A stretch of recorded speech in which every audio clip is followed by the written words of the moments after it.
L'être derrière le masque. Il y a très très longtemps, lorsque les êtres humains n'étaient pas incarnés dans leur corps physique comme ils le sont aujourd'hui, un homme, ou était-ce une femme, avait fabriqué un masque merveilleux, un masque qui pouvait avoir plusieurs visages. Cet homme avait l'habitude de mettre son masque et de s'amuser en accostant soudainement les passants et en observant leurs réactions. Parfois le masque souriait, parfois il pleurait, parfois même il grimaçait ou se renfrognait. Ses victimes étaient toujours choquées à la vue de ce visage tellement extraordinaire, étrange et si peu naturel, même lorsqu'il souriait. Mais que ces personnes rient ou pleurent était sans importance pour notre homme. Tout ce qu'il voulait, c'était l'excitation due à leur réaction. Il savait que c'était lui derrière le masque. Il savait que le farceur, c'était lui, et que la farce était à leurs dépens. Au début, il sortait avec le masque 2 fois par jour, puis, s'habituant à l'excitation que lui procurait cette activité, et en voulant encore davantage, il commença à le porter toute la journée. Finalement, il n'éprouva plus le besoin de l'enlever et le garda pour dormir. Pendant des années, l'homme parcourut le pays en s'amusant derrière son masque, puis un jour, il s'éveilla avec une sensation qu'il n'avait jamais ressentie auparavant. Il se sentait seul, divisé, quelque chose lui manquait. Bouleversé, il bondit hors de chez lui pour se trouver face à une très belle femme et en tomba immédiatement amoureux. Mais la femme cria et s'enfuit, choquée par ce visage étrange et effrayant. « Arrêtez-vous, ce n'est pas moi » cria-t-il en tordant son masque pour l'arracher. Mais c'était lui. Impossible de se détacher du masque. Il était collé à sa peau. Il était devenu son visage. Cet homme, avec son masque fabuleux, fut la première personne à entrer dans ce monde malheureux. Le temps passa. Malgré sa ténacité et les efforts qu'il déploya pour annoncer à tous le désastre qu'il s'était infligé, personne n'était prêt à le croire. D'autant plus que personne n'était intéressé à l'écouter, puisque tout le monde l'avait imité. Tous avaient mis leur propre masque, afin de connaître eux aussi la nouvelle excitation de jouer à être ce qu'ils n'étaient pas. Comme lui, ils étaient tous devenus le masque. Mais désormais quelque chose de pire était arrivé. Non seulement ils avaient oublié la farce et le farceur, mais aussi ils avaient oublié la façon de vivre joyeusement en tant qu'être sans masque. Comment l'homme mit finalement fin à cette mascarade et retrouva sa joyeuse façon d'être? Voilà la conclusion de l'histoire. Car toute fable doit avoir une fin heureuse. Cependant, ce n'est que lorsque vous, lecteur, êtes joyeux et libre du malheur maintenant, c'est-à-dire à chaque instant, que l'histoire se termine vraiment, car vous êtes l'homme ou la femme caché derrière le masque. Le masque que vous portez est votre personnalité. Regardez-vous dans le miroir de la salle de bain, la voilà qui apparaît. Observez les grimaces que vous faites. Parfois elles sont approbatrices, le plus souvent désapprobatrices. Vous avez de la peine à croire que ce soit vous. Aussi, vous regardez-vous dans chaque miroir que vous rencontrez, même dans les vitrines des magasins, pour vous rassurer et confirmer qu'il s'agit bien de vous. Parfois même, il vous arrive d'éprouver la sensation étrange et absurde de vouloir arracher votre masque, n'est-ce pas? Et cela vous arrive plutôt souvent. Seulement, les gens n'ont pas envie d'en parler, car cela semble bête. Mais est-ce aussi bête que cela, quand vous commencez à être honnête? Le plus grand fardeau de votre vie, c'est votre personnalité, la tension liée au fait de simuler. L'entretenir vous pèse et vous vide de votre vie. Il y a tant de choses que vous rendez responsables de votre sensation de pesanteur et de votre manque d'élan vital. Vous en rejetez la responsabilité sur votre travail, vos relations, vos régimes, vos problèmes. Et pourtant, c'est votre personnalité qui vous a séparé de votre joie naturelle et de votre vitalité. C'est votre personnalité qui vous rend inquiet et émotionnel. Elle est la cause de votre mauvaise humeur, de vos doutes sur vous-même. Elle est la cause de vos dépressions et de vos périodes de misère. Elle brouille votre esprit. Elle a peur du futur et se sent coupable ou se languit du passé. Elle se montre dans le présent indifférente, ennuyée et agitée. Elle constitue l'ombre insoupçonnée qui se glisse entre vous et votre partenaire. Elle est l'astuce, la ruse dans le regard. Elle est la recherche de toutes sortes de stimulants, bons ou mauvais, qui soient source de dépression ou d'excitation. Et elle est absolument terrifiée à l'idée d'être démasquée et à l'idée que l'on découvre combien elle est fausse et néfaste. La personnalité est le visage de la malhonnêteté. Est-ce que vous reconnaissez en vous-même, ne serait-ce qu'un seul de ces symptômes? Dans ce cas, vous êtes prêt à commencer de démanteler la personnalité. Je dis démanteler parce que la personnalité est comme un manteau, une cape. Pour vous protéger de la méchanceté du monde et de la cruauté des gens, vous vous êtes revêtu du manteau de la personnalité. Vous avez fait de la personnalité votre protecteur. Vous lui avez cédé une grande partie de votre autorité. Lorsque vous vous sentez blessé, menacé ou critiqué, la personnalité se précipite immédiatement à votre secours. Elle vous défend avec des mots percutants ou blessants. Parfois, sa violence et son insensibilité vous font tressaillir, mais par la suite, vous en faites votre champion et votre défenseur. Ainsi, vous acceptez humblement sa conduite souvent épouvantable et vous l'excusez. Le protecteur rusé, lorsqu'on lui donne le pouvoir absolu, devient le dictateur absolu. Et vous désespérez de ne jamais pouvoir vous libérer. La vérité, c'est que vous n'avez pas besoin de cette protection. La personnalité est comme la brute de l'école à la bande de laquelle vous vous étiez joint par précaution, il y a longtemps. Alors que vous avez grandi, elle revient pour vous convaincre que vous avez toujours besoin d'elle. Elle est capable de le faire parce que, sans que vous le sachiez, vous gardez en vous toutes les peines liées à votre passé. Les vieilles peurs et les blessures de votre enfance, de votre jeunesse et de votre vie d'adulte. La brute, qui reconnaît votre peur, ne veut pas vous lâcher. Et vous êtes terrifié à l'idée de perdre sa protection. Néanmoins, la personnalité a sa place et son rôle. Elle est un mauvais maître, mais un bon serviteur. Vous ne pouvez désormais plus permettre au serviteur d'être le maître de votre vie. Il l'a assez gâché. Tout ce que vous percevez de dissonant dans le monde est le résultat de la personnalité de quelqu'un. En fait, le monde lui-même est construit par l'ignorance de la personnalité. C'est pourquoi le monde est un endroit si cruel, profiteur et malhonnête, comparé à la beauté et à l'intégrité de la terre et de la nature.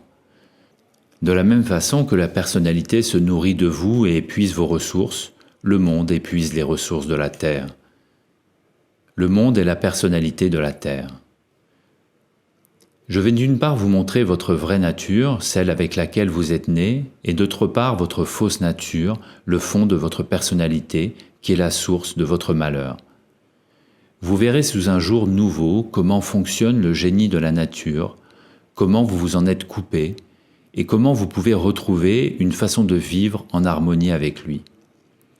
Je vais vous expliquer comment la personnalité se développe, d'où elle vient réellement, afin que vous compreniez de quoi il s'agit. Ce que vous réalisez graduellement au sujet de la personnalité, c'est qu'elle n'est pas moi. Je vais décrire ce qu'est moi, le vrai moi, l'être qui se trouve derrière le masque et le manteau de la personnalité. Vous allez descendre dans votre propre subconscient, là où réside la vérité en la matière. Vous allez découvrir en vous-même une présence accrue d'autorité. Vous allez être plus responsable de votre vie, éclaircir une fois pour toutes vos relations embrouillées et gérer les situations dans lesquelles votre personnalité vous a conduit. Vous n'êtes pas né avec votre personnalité, vous êtes né sans rien. Et vous pouvez vous en rendre compte en regardant un nouveau-né, un bébé. Un bébé est un corps d'amour. Il vient juste de sortir du mystère, cet endroit pratiquement hors du temps qu'est la matrice. Voilà un beau petit corps au mouvement adorable et à l'apparence douce et fraîche. Les gens adorent sentir les bébés. Ils les prennent dans les bras et y enfouissent leur nez. Et cela ne sent certainement pas que la poudre de talc. Un bébé possède une odeur qui n'appartient pas à nos 5 sens. C'est l'odeur psychique de l'innocence. Et cette innocence, se trouve encore en vous. Il y a cependant quelque chose qui manque à un bébé. Malgré toute sa beauté et sa splendeur, il ne peut affronter le monde. Quelqu'un doit penser à sa place et le protéger. Le bébé manque d'expérience de vie. Devenir adulte ou prendre de l'âge, ce que nous appelons acquérir de l'expérience, vous l'avez fait. Le corps d'amour du bébé originel est toujours votre corps, mais quelque chose lui est arrivé. Il a traversé l'épreuve de la vie.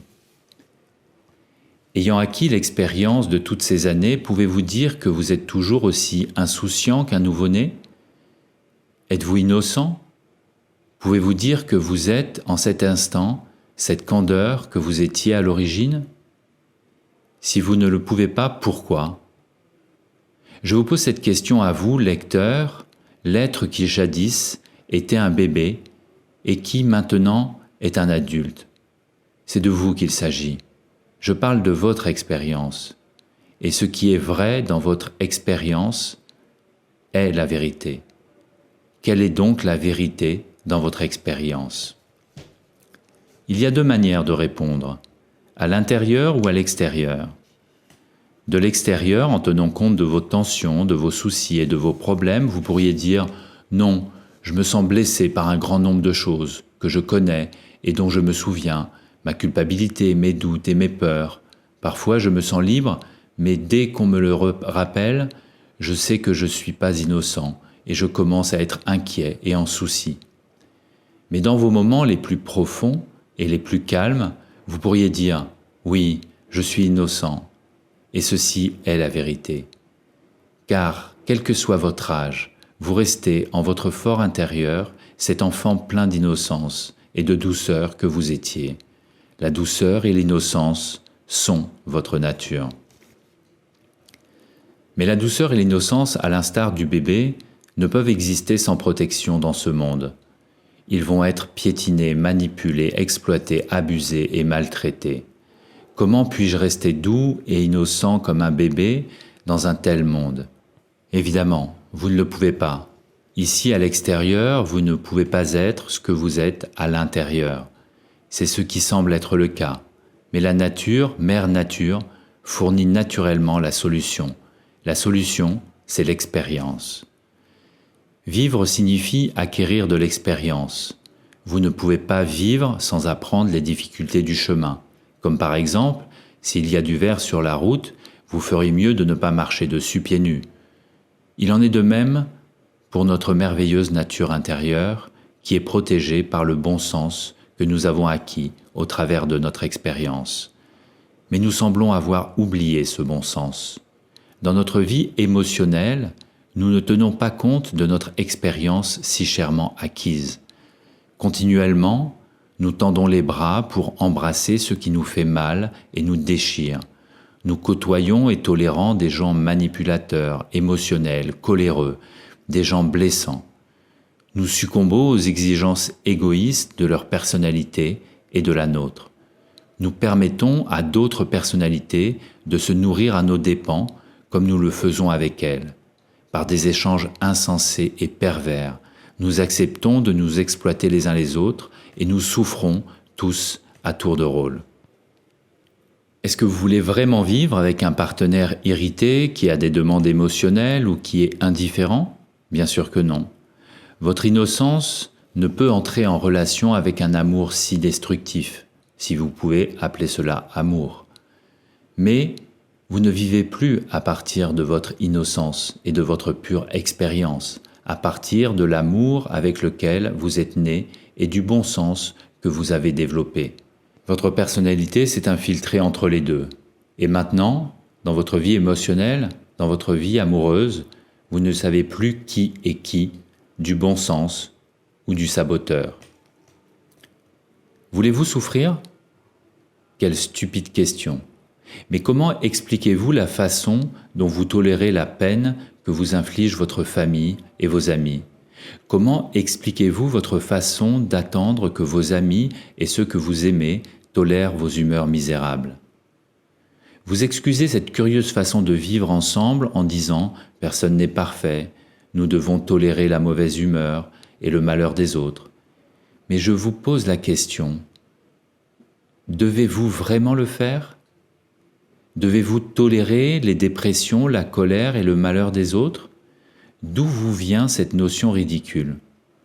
Je vais vous le dire. Elle vous vient de votre personnalité et de celle des autres.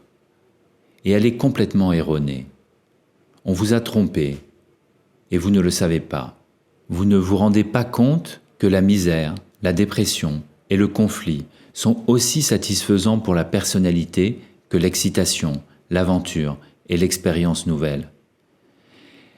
La personnalité est stimulée de deux manières, avec les hauts et avec les bas.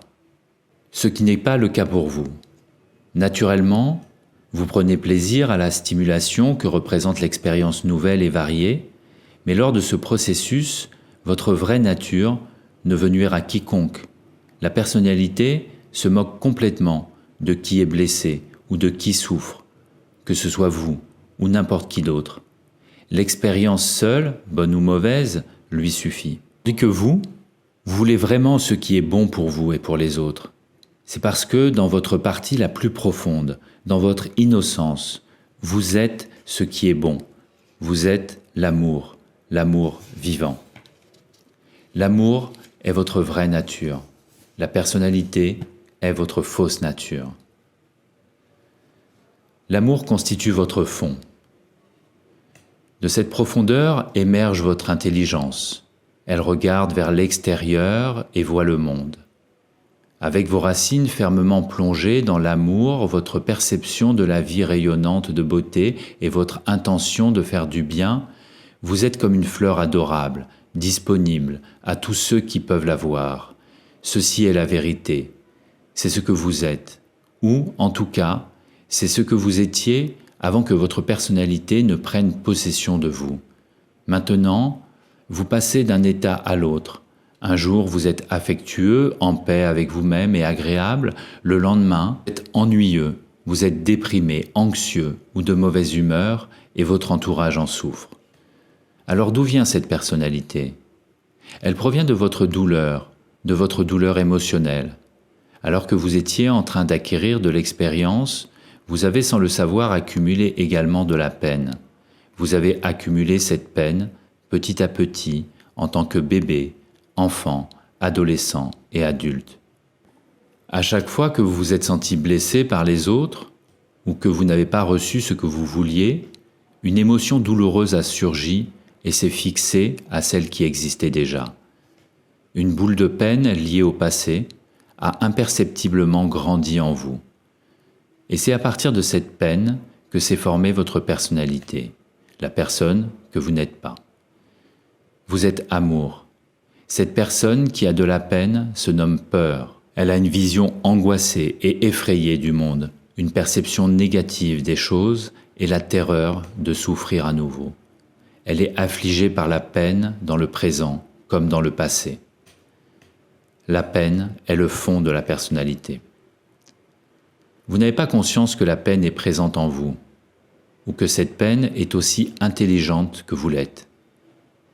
Vous ne vous rendez pas compte que la plupart du temps, elle parle et agit à travers vous, cherchant la sécurité, cherchant à plaire aux autres, à être aimée et acceptée. Elle voit le présent à travers le passé.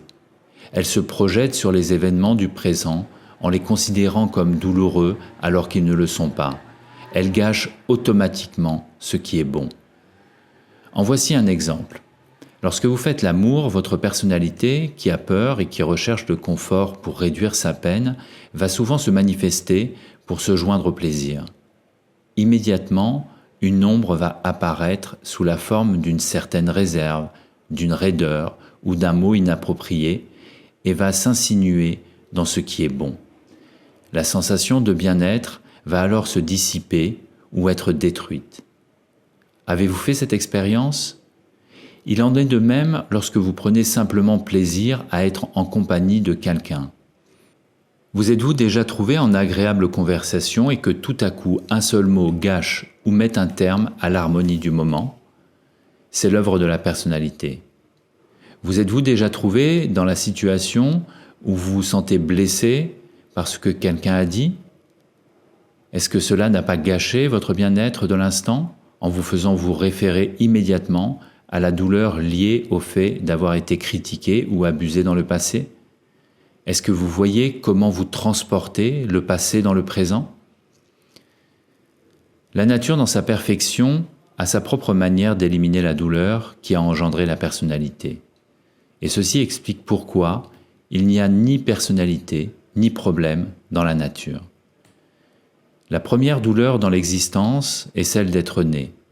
Vous étiez là, comme tous les autres bébés mammifères, bien à l'abri dans le ventre de votre mère, immergé dans un flux constant de chaleur aimante qui vous fournissait tout, sans effort, pas besoin de respirer, ni de manger, ni de se réchauffer, ni de pleurer pour obtenir ce que vous vouliez. Puis, soudain, vous vous trouvez éjecté dans un monde de séparation, dans une nouvelle place étrange où règne la douleur et un froid contractant, la distance, l'interruption, la faim, ainsi que le besoin incessant de respirer et de communiquer par le son. C'est un choc énorme et traumatisant. Mais face à ce désastre apparent, Mère Nature a pris comme d'habitude la relève. Tout comme elle avait déjà pris soin de vous lorsque vous étiez dans le ventre de votre mère, elle vous a dorénavant fourni le remède à l'intérieur de votre propre psyché. Dans le vide causé par le choc au moment de la naissance, la nature a libéré un jet de plasma psychique inconditionnel. Aujourd'hui, vous appelez cette substance énergétique émotion. Mais à ce stade-là, elle était la substance de l'amour inconditionnel, l'amour hors du temps. Sa fonction était de protéger temporairement l'organisme du choc créé par une nouvelle façon de voir le temps s'écouler auquel il n'était pas habitué. Car dans les premiers moments de choc, comme vous le savez d'après votre expérience d'adulte, le temps littéralement s'arrête. Sans cet influx d'amour, cela signifierait la mort à la naissance. Mais l'amour comble le vide en fournissant d'urgence une sensation de confort, de chaleur ou de continuité. Cela vous rend capable d'aller de l'avant, alors qu'après le choc d'une telle rupture, la première pulsion est de vous sentir incapable de poursuivre. Comme je viens de vous le décrire, la réponse psychique que la nature apporte à la douleur de la naissance prend place dans chaque corps animal, pas seulement dans le corps humain. À l'intérieur du corps de chaque créature, quelque part dans l'abdomen, brûle une flamme psychospirituelle.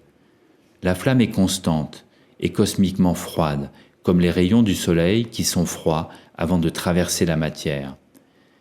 La fonction de la flamme est de consumer le plasma psychique fourni d'urgence. Ce coussin de sauvetage, fait d'amour ou de conscience, appartient au futur, le futur vers lequel l'organisme se dirige en vivant et en évoluant. L'organisme a donc littéralement emprunté du temps et de la sécurité à son propre futur. La flamme doit consumer le plasma aussi rapidement que possible. La vitesse est essentielle, car le temps futur n'a évidemment pas de place dans le présent. Dans le présent, qui signifie présence du corps, il se dégrade immédiatement en émotion, en quelque chose de négatif. Il devient temps écoulé, c'est-à-dire le passé. Chaque émotion est une réaffirmation du passé. Et à moins que l'émotion ne soit consumée tout de suite, l'organisme va commencer à vivre dans le passé et dérégler le processus naturel. La réponse psychique de la nature à un choc se poursuit tout au long de la vie du corps. Par exemple, après le choc d'une bagarre ou d'une blessure, les animaux ont tendance à chercher un endroit tranquille pour s'allonger et lécher leurs plaies. Ceci permet à la flamme essentielle, logée dans leur ventre, de consumer, de digérer et de convertir l'émotion, le passé, en présent ou en présence d'amour ou de conscience. Cette prise de conscience reconvertie sert ensuite une autre fonction vitale que vous allez reconnaître dans votre propre vie. Elle enrichit l'animal de l'expérience qui vient de traverser. L'animal a grandi ou mûri en expérience et à partir de ce moment, il va instinctivement s'y référer pour protéger sa survie d'une manière plus efficace dans le futur, exactement comme vous le faites lorsque vous l'avez échappé belle. Il existe un vieux proverbe en anglais qui dit A old dog for a hard road. Cela signifie qu'un vieux chien plein d'expérience est mieux préparé pour affronter l'avenir. Ainsi, le temps futur emprunté sert un but dans le présent. Tel est le miracle de l'intelligence divine qui conçoit cette existence. Mais l'animal humain gâche tout et perturbe l'harmonie divine. Seul l'animal humain s'attache à la douleur de l'événement. L'animal humain pense à la douleur et se retourne vers le passé. La conscience du présent est absente. Cela empêche le temps emprunté d'être reconverti en amour dans le présent. Car la conscience est la clé de l'harmonie et de la liberté. Par conséquent, alors que l'animal humain acquiert de l'expérience, il accumule et renforce sa douleur émotionnelle, ce que l'animal ne fait pas. Tous deux s'enrichissent en expérience, leur permettant de survivre, mais seul l'humain en souffre émotionnellement. Pourquoi ? Pourquoi agissons-nous de la sorte ? Que nous est-il donc arrivé ? C'est non seulement ce qui nous est arrivé, mais c'est ce qui nous arrive encore, à nous et à nos enfants. On nous a tous appris à nous attacher à notre douleur. Et c'est ce que nous enseignons à nos enfants. Cela vient, en premier lieu, de votre mère et de votre père qui vous ont appris cette pratique si peu naturelle, comme leurs parents et leurs grands-parents l'avaient fait auparavant. Puis le reste de la famille, vos amis et la société dans laquelle vous vivez ont poursuivi cet enseignement. Aujourd'hui, notre manière de vivre, soi-disant civilisée, est de s'attacher à la douleur du passé et de projeter dans le monde le malaise qui en résulte au travers de notre personnalité. Civilisée ? À tout moment, il y a au moins 20 guerres qui font rage sur la planète. La moitié de la population meurt de faim. Une grande partie de l'autre moitié est exploitée par le reste, et qu'ils habitent une propriété privée ou un taudis, les êtres humains se tyrannisent mutuellement par des querelles, des disputes, et de la malhonnêteté et du chantage émotionnel. Et tout cela parce qu'au travers de leur personnalité, les gens projettent leur propre douleur sur leurs semblables. Comme les animaux, vous avez acquis naturellement de l'expérience, mais cette accumulation de peine n'était pas naturelle. On vous a appris que pour vivre, il faut souffrir et que chacun doit être malheureux à ses heures. C'est un mensonge, mais vous l'avez cru. Vous l'avez cru parce que chacun était malheureux et vous l'avez pris comme exemple de vérité. Mais qui était là pour vous dire le contraire ? Même les prêtres de Jésus ont proclamé que vous étiez un pécheur, une victime. Il n'y avait personne pour dire la vérité parce que personne n'était là pour l'entendre. Comme chacun écoutait à travers la douleur de sa personnalité, il fut facile de croire que l'existence est douloureuse. Ce n'est pas la vie qui est douloureuse, mais bien la personnalité qui se projette sur la vie. Personne n'est honnête. Tout le monde vit dans le mensonge. Il y en a qui disent que la vie est bonne, et le jour suivant, ils se lamentent parce qu'ils sont déprimés ou frustrés. D'autres insultent leurs partenaires et leur famille et agissent de façon cruelle pour ensuite affirmer qu'ils les aiment. Certains pensent qu'ils sont affectueux alors qu'ils passent la plus grande partie de leur temps à se plaindre et à condamner leurs semblables. D'autres polluent leur foyer par leur humeur sombre et maussade et s'attendent à être aimés et admirés. Et beaucoup se dissimulent sous un maquillage en faisant de grands sourires en public pour cacher leur malhonnêteté envers l'amour de la vie. Les animaux ne souffrent pas. Souffrir, c'est penser rétrospectivement, émotionnaliser les douleurs du passé. Les créatures naturelles ne s'attachent pas à leurs douleurs. Elles sont instinctives. Elles ressentent la douleur physique exactement comme nous la ressentons, mais quand celle-ci s'arrête, instinctivement, ils la laissent partir. La différence entre elle et vous, c'est que vous pouvez réfléchir au passé. Vous pouvez demeurer mentalement dans le passé, dans la peine de vos émotions. Vous possédez la conscience de vous-même, la conscience du passé, ce que les créatures naturelles n'ont pas. Elles dépendent de l'expérience pure du moment même. Aucun passé, aucune douleur entre les deux.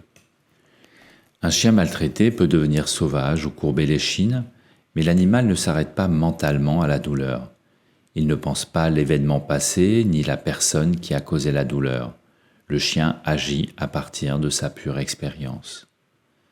S'il entend une voix semblable à celle de la personne qui l'a fait souffrir, il va gronder ou se tapir. Mais ceci se déroule dans l'instant. Et dès que l'événement est passé, le chien retrouve son état naturel. Les animaux n'ont donc pas de passé ni de conscience mentale du passé. Et vous n'en avez pas non plus lorsque vous vous détachez de votre personnalité. Dans votre état actuel, vous évoquez le passé et vos émotions.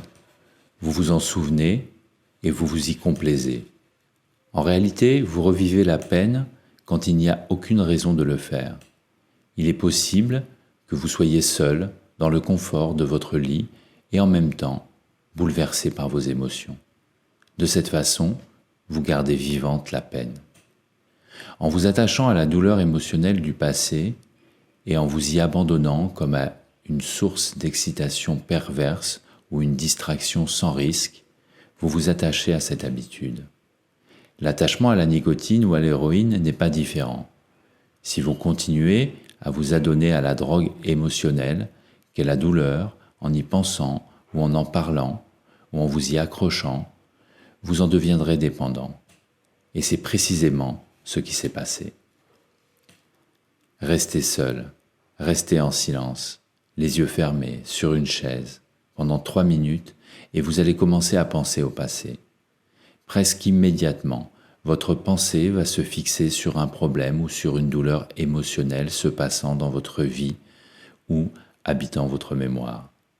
Allez-y maintenant, posez ce livre, fermez les yeux et restez silencieux pendant quelques minutes. Ensuite, revenez à votre lecture.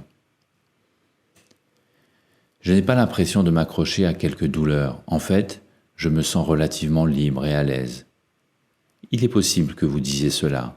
C'est la partie consciente frontale de votre esprit qui parle, parlant dans le présent.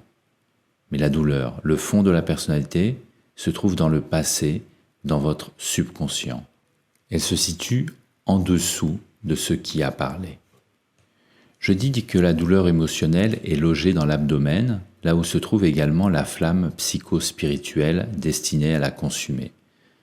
Mais vous pourriez dire qu'aucun médecin n'a jamais trouvé cette douleur fondamentale, ni un quelconque signe de cette flamme. Le ventre, l'abdomen, est évidemment ce que vous pouvez percevoir avec vos sens, avec votre conscience frontale. Je relève ce fait uniquement pour décrire l'endroit tel qu'il est, mais en réalité, la douleur qui cause vos dépressions, votre mauvaise humeur, votre colère ou tout le reste se trouve dans votre subconscient. Elle est complètement cachée à votre vue, mais elle n'est pas cachée à votre expérience. Quand vous avez jadis entendu qu'un amant vous avait trahi, que quelqu'un que vous aimiez était mort ou qu'un objet précieux avait été volé, où avez-vous ressenti cet événement ? Vous ne l'avez pas ressenti à l'endroit où le médecin pouvait le trouver. Vous l'avez ressenti dans votre subconscient, dans cette partie profonde et cachée qui est votre partie émotionnelle. Il y a 2 places dans votre subconscient. L'une qui recèle la boule de douleur psychique à partir de laquelle s'est constituée votre personnalité effrayée et malhonnête, l'autre qui abrite votre flamme spirituelle. Et au-dessus des 2 se trouve votre conscience frontale, votre esprit conscient. Tous les corps aiment être en contact avec cette flamme. Ainsi, ils recueillent la sensation ou la connaissance de ce qu'est la joie, le bien-être, la légèreté, l'optimisme, la douleur ou l'amour. Et le mental conscient reflète cet état à travers le corps par un esprit souriant, un pas léger, une harmonie ou une mélodie dans la voix et dans les actes. Les autres gens aiment être en contact avec un tel corps, et l'homme ou la femme est en paix ou pleinement satisfait. Mais lorsque l'esprit frontal est connecté à la boule de douleur, fond du passé émotionnel, la réaction du mental et du corps est exactement l'opposé. Il existe une différence entre la personnalité et le caractère. Derrière chaque personnalité, derrière chaque masque, il y a un caractère. La plupart des gens ont entendu dire, de la part de ceux qui en ont, que les animaux domestiques ont des personnalités bien distinctes.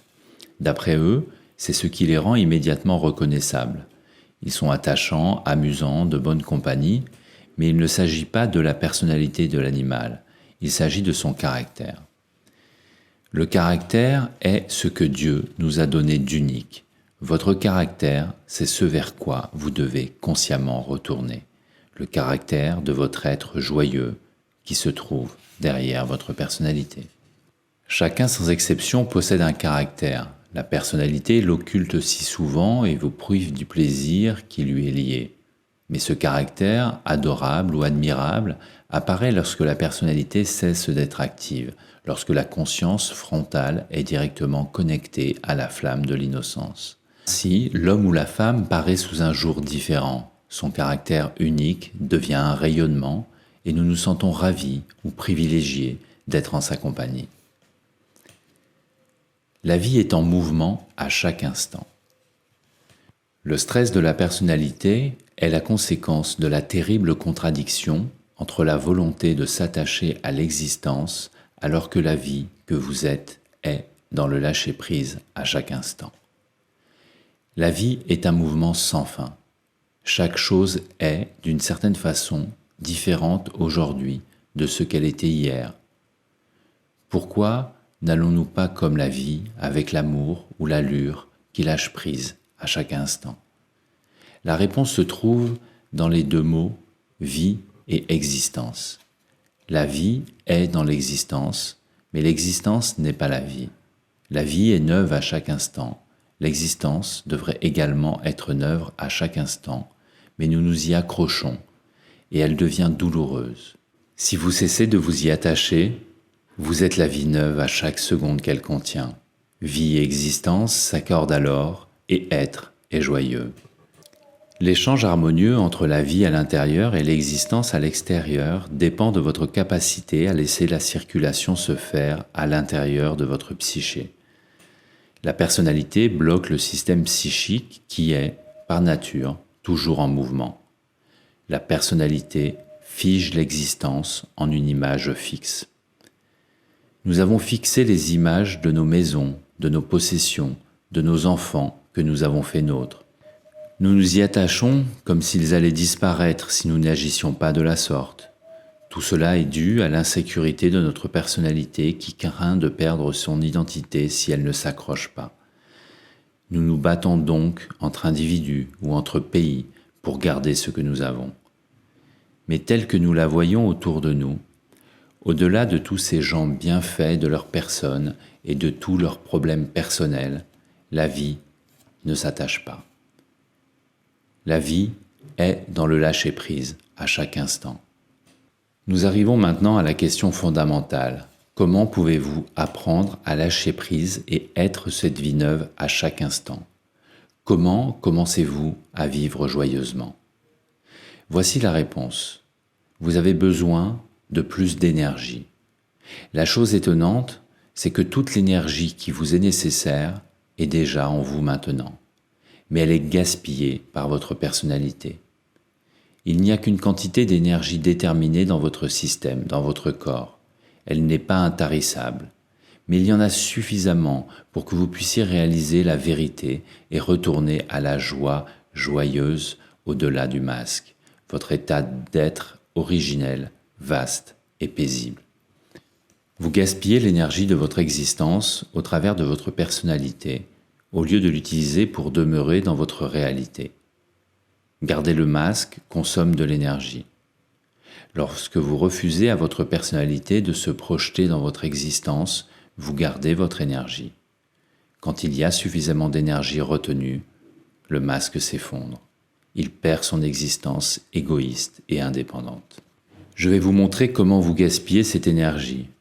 Comme vous allez en devenir conscient, en reconnaissant le fait dans votre propre expérience, vous allez commencer à freiner la débâcle. Vous aurez plus d'énergie pour vous attaquer à d'autres habitudes, attitudes et comportements qui vous en font perdre. Graduellement, vous deviendrez plus conscient, plus responsable et plus authentique. Votre caractère véritable va se révéler et votre personnalité aura moins le contrôle de votre vie. Je vais vous donner 10 points que vous devez faire ou arrêter de faire. Ils vous permettront de conserver votre énergie. Au début, ce sera difficile. Lorsque vous entrerez plus profondément dans le processus, il est possible que vous vous sentiez confus. La personnalité essaiera toujours de vous embobiner et de vous pousser à abandonner. Mais continuez. Les 10 exercices seront toujours là pour vous encourager et pour vous guider. Votre propre et indéniable expérience vérifiant que cela fonctionne sera la démonstration de la vérité.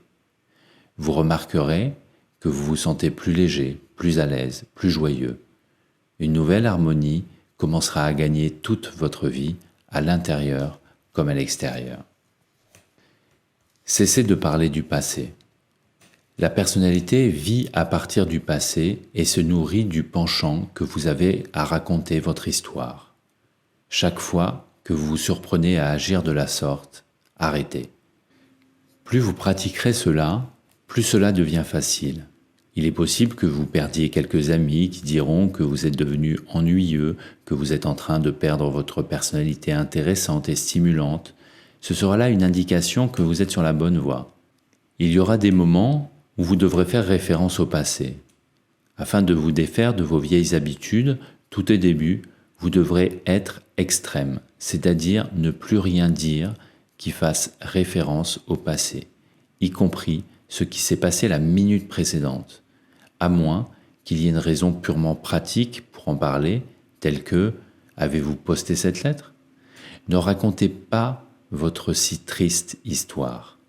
En cessant de parler du passé, vous allez finalement vous arrêter de penser au passé. Et ce sera le début de la fin des soucis. Soyez vrai avec la situation. Soyez vrai avec la situation et non avec vos préférences et vos aversions personnelles. La personnalité se nourrit des oscillations émotionnelles entre ce qui vous plaît et ce qui vous déplaît. Elle utilise la dynamique du pendule pour maintenir son allure. Vous ne pouvez pas être certain de ce qui vous plaît et de ce qui vous déplaît. Au fil des années et avec l'expérience, cela change. Soyez donc vrai avec les situations, avec l'événement ou les circonstances que vous avez à regarder en face. Qu'est-ce que la situation exige ? Il est possible que cela ne soit pas ce qui vous convienne personnellement. Par exemple, on vous emploie pour effectuer un certain travail, soyez vrai par rapport à ce qu'on vous paie et non avec ce qui vous déplaît ou vous plaît dans ce travail. Si vous persistez à considérer que votre travail vous déplaît, soyez vrai avec la situation et démissionnez, car de toute évidence, vous ne ferez pas du bon travail. Rappelez-vous que la personnalité, dans de telles circonstances, va prendre plaisir au conflit. Elle veut que vous continuiez à faire un travail qui vous déplaît, car, de cette manière, vous pouvez continuer à vous plaindre et être émotionnel avec vos amis. Cette façon de faire brûle l'énergie qui devrait être utilisée pour agir d'une manière ou d'une autre. Soit vous faites votre travail en cessant de vous plaindre, soit vous démissionnez. Cela s'appelle être vrai avec la situation. L'action permet toujours à l'énergie de circuler à nouveau lorsque celle-ci est bloquée. Cessez d'être malhonnête. Cessez d'être malhonnête avec vous-même et avec la vie. Chaque fois que vous êtes fâché, rancunier ou déprimé, cela signifie que vous n'êtes pas honnête. Vous ne faites pas face à la vie telle qu'elle est. La colère vous emporte parce que vous ne suivez pas votre propre chemin. Au lieu de vous mettre en colère, vous devriez regarder quelle action pratique vous pouvez entreprendre pour contourner l'obstacle. S'il n'y a aucune action pratique que vous puissiez entreprendre, c'est qu'en cet instant, votre désir est peu réaliste. Pour être honnête, vous devez regarder les faits en face et renoncer à vos exigences. Rappelez-vous que le masque de la personnalité est la malhonnêteté même. Il vous cache le fait qu'après l'expérience très excitante d'aujourd'hui, il est probable que vous soyez confronté à un état dépressif les jours qui suivent. Dans les deux cas, la personnalité y trouve de la satisfaction et c'est vous qui en payez le prix. Ne parlez que si vous avez quelque chose à dire. La personnalité est toujours en train de discuter. La discussion consomme une énorme quantité d'énergie. Cet exercice va donc vous apprendre à moins discuter. Discuter, c'est parler à propos de quelque chose, argumenter, donner son opinion, spéculer, rationaliser et répéter ce que vous avez entendu. Dans cet exercice, vous apprenez la différence qui existe entre discuter et parler. Par exemple, chacun discute à propos de ce que les politiciens devraient faire. Vous ne pouvez pas discuter de ce que les politiciens devraient faire à moins que vous ne fassiez vous-même quelque chose pour remédier à la situation. Écrire aux politiciens, leur téléphoner ou aller voter. Vous serez alors passé à l'action et vous serez capable de parler à partir de votre propre expérience. Sinon, vous n'êtes qu'un beau parleur. Seule l'action ou le fait de parler de ce que vous vivez est vrai. Cessez de vous plaindre et de condamner les autres. Vous plaindre de votre vie et rendre les autres personnes ou les choses responsables de vos difficultés représente l'un des plus grands gaspillages d'énergie. Quand vous vous surprenez à le faire, arrêtez-vous. La vérité, c'est que vous êtes responsable de votre vie. Et si vous n'êtes pas responsable, c'est que ce n'est pas de votre vie qu'il s'agit. Et ceci est absurde. De même, si vous rendez autrui responsable de ce qui vous arrive, vous abandonnez votre responsabilité en la cédant à quelqu'un d'autre. Être responsable, c'est être responsable de tout ce qui vous arrive, de tout ce qui se déroule dans votre vie. En effet, vous devez continuellement faire face à de nouvelles difficultés, même si peut-être elles semblent avoir été causées par d'autres sources. Mais vous devez faire de votre mieux pour les résoudre. Ainsi va la vie. Vous ne vous plaignez pas quand on vous offre une promotion au travail, n'est-ce pas? Vous ne condamnez pas votre patron. Vous trouvez que vous l'avez mérité, que vos efforts ont été récompensés. En d'autres termes, vous en acceptez la responsabilité. Comment pouvez-vous alors refuser d'être responsable de toutes les choses pas aussi bonnes qui vous arrivent? À nouveau, il s'agit de la personnalité qui retourne sa veste et qui n'est pas honnête. Elle présente la vie comme elle n'est pas. Et elle s'en tire à bon compte alors que vous continuez à condamner et à vous plaindre. Maintenant, je vous invite à vous débarrasser de certaines habitudes qui semblent triviales, mais qui, néanmoins, consomment de l'énergie vitale. Arrêtez de gigoter. Ne laissez pas vos doigts tripoter un stylo ou d'autres bibelots. Ne pianotez pas avec vos doigts sur la table, particulièrement pour les jeunes hommes. Quand vous êtes assis, ne secouez ni ne balancez vos jambes et ne vous faites pas craquer les doigts. Arrêtez de céder aux caprices de la bouche. Ne mâchez pas du chewing-gum, à moins que cela soit dans l'intention d'en savourer le goût et de vous rafraîchir la bouche. Crachez-le ensuite, mais s'il vous plaît, pas sur le trottoir. Encore une action automatique de la personnalité.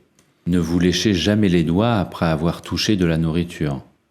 Une fois que vous commencez à le faire, cela deviendra une habitude et même vos meilleurs amis n'oseront vous le dire.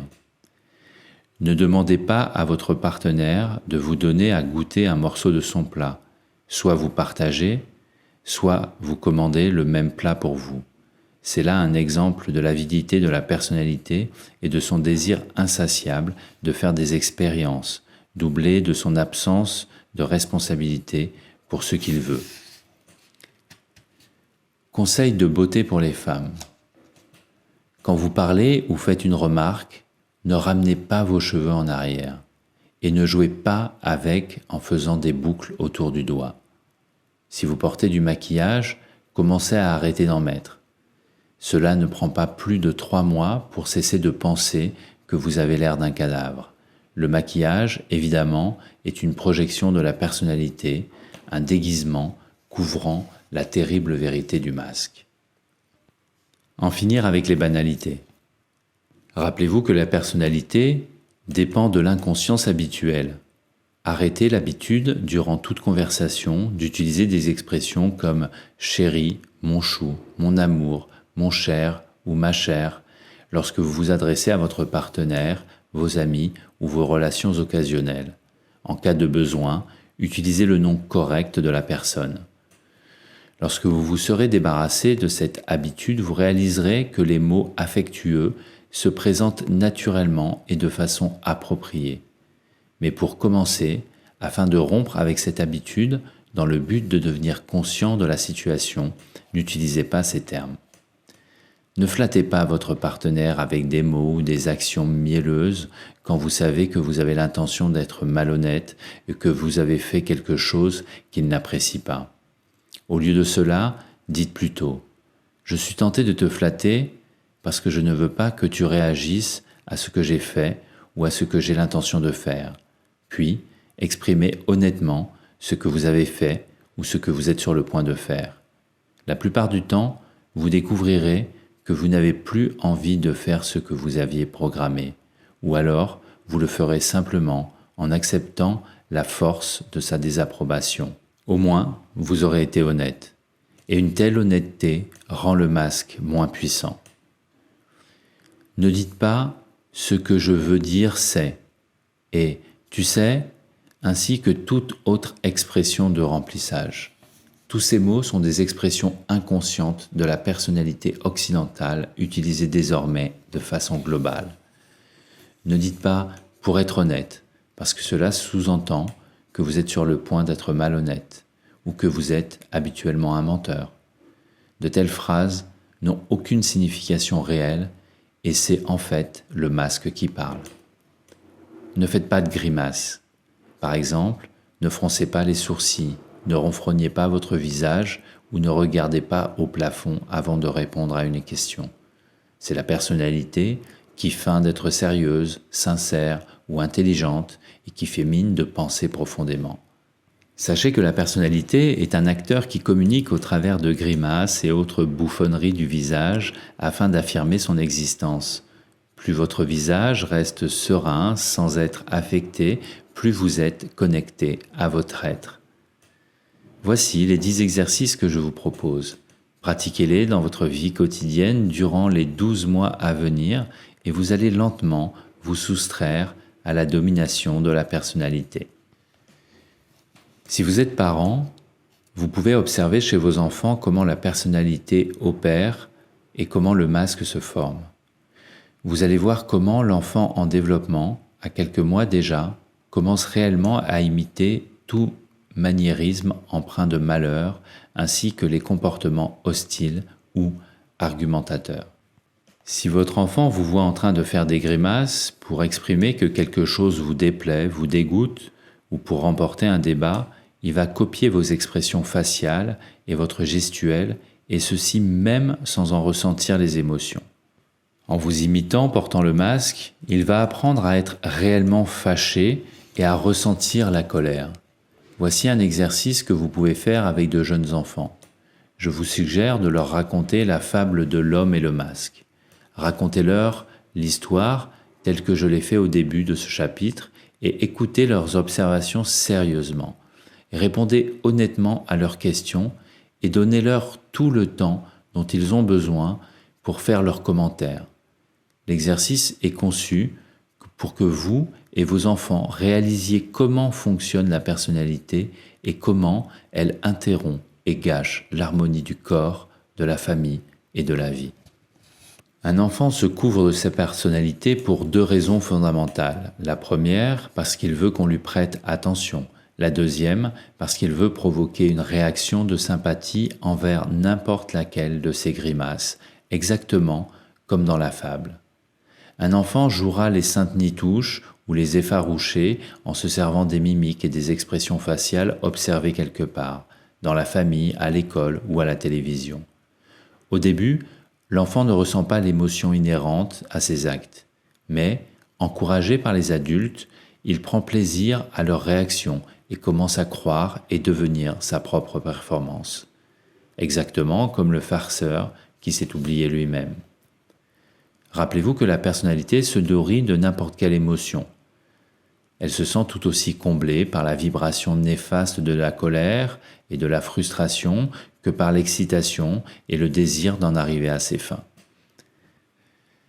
Voici maintenant un test d'intelligence.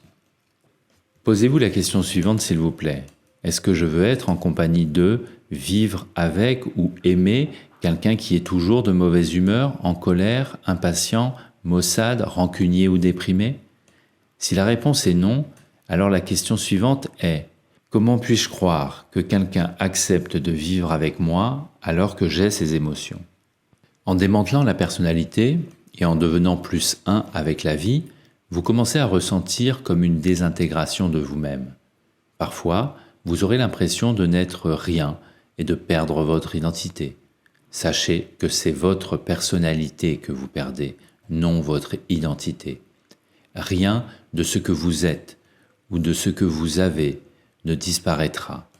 La seule chose qui s'en va, c'est votre attachement, votre identification aux choses que la personnalité appelle moi et le mien.